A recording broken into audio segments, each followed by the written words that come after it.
آپ وسیلہ حضرت فاطمہ الزہرا سلام اللہ علیہ دیں گے. صلی علی محمد وعلی محمد. آپ ہی کا وسیلہ اور توسل دعاؤں کو قبول کرواتا.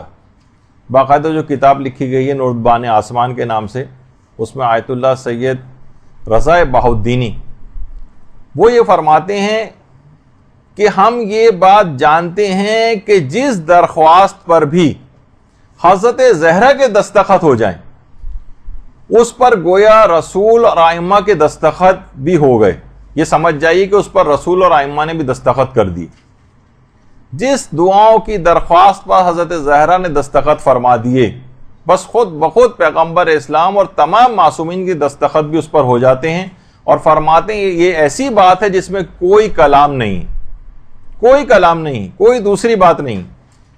اور یہی وجہ ہے کہ ہمارے علماء خاص طور پر جو آیت اللہ وحید خراسانی ہیں باقاعدہ فرماتے ہیں کہ جو شخص بھی یہ چاہتا ہے کہ روز قیامت حضرت زہرا سلام اللہ علیہ کے والد کی شفاعت اسے حاصل ہو، اور جان کنی کے وقت ان کے شوہر امیر المومنین علیہ السلام کا دیدار ہو، اور صدیقہ کبریٰ سلام اللہ علیہ کی دعا شامل حال ہو، اس قبر کی تنہائی اور وحشت میں جہاں اس کے علاوہ کوئی امید نہیں، تو اسے چاہیے کہ جہاں تک ممکن ہو بنت رسول کی شایان شان عزاداری کو برپا کرے، اس امید سے کہ وہ ان کے فرزندوں کے دلوں کے زخموں کے لیے مرہم ہو.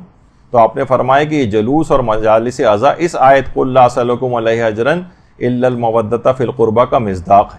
تو حضرت زہرا کا توسل، حضرت زہرا کے متعلق اتنی زیادہ تاکیدات علماء کرتے ہیں، ان کے واسطے اور وسیلے سے آپ جو بھی دعا مانگیں گی وہ لازمی طور پر قبول ہو جائے گی. اور اس حد تک کہ آیت اللہ سید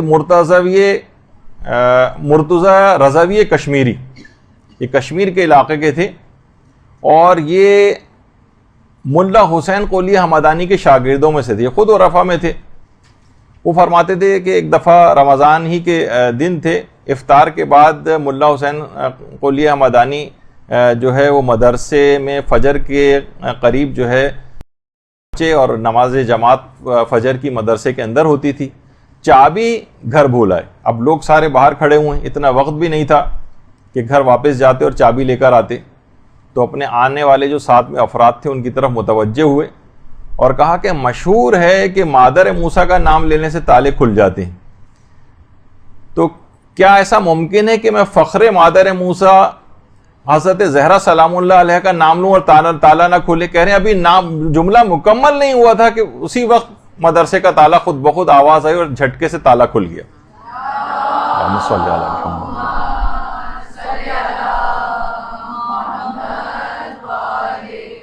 ہماری قسمتوں کے بند تالے حضرت زہرا کے توسل سے نہایت آسانی کے ساتھ کھل سکتے ہیں. پوری کوشش کریں، بار بار دعاؤں کے اندر حضرت زہرا کا واسطہ اور وسیلہ دیں، پھر آپ دیکھیں گے کس طریقے سے یہ تالے کھلتے ہیں. آج بھی معجزات ہو جائیں گے، آپ حیران رہ جائیں گے. یہ جن کی تصویر اس وقت آپ کے سامنے ہے، شیخ محمد علی العمری، جو مدینے کے مشہور شیعہ عالم دین، جو سعودی عرب میں کچھ ہی عرصے پہلے انتقال کیا ہے، جن وہابیت کی آنکھوں میں آنکھیں ڈال کر پوری زندگی گزاری ہے، 100 سال کی عمر پائی ہے، اور 45 سال قید و بند کی صحبتوں میں رہے. اور 8 شوال جب 22 فروری کو اور 1964 میں یوم انہدام جنت البقیع کے سلسلے میں جیل میں ڈالے گئے تھے. 10 سال پھر اس کے بعد جیل میں رہے، سارے مراجع کے وکیل تھے، اور 1979 میں امام خمینی سے آ کر بھی ملے تھے. جب واپس ایران گئے تو 3 سال قید صرف اس وجہ سے کہ امام خمینی سے جا کر کیوں ملے، 3 سال اس وجہ سے قید میں رہے.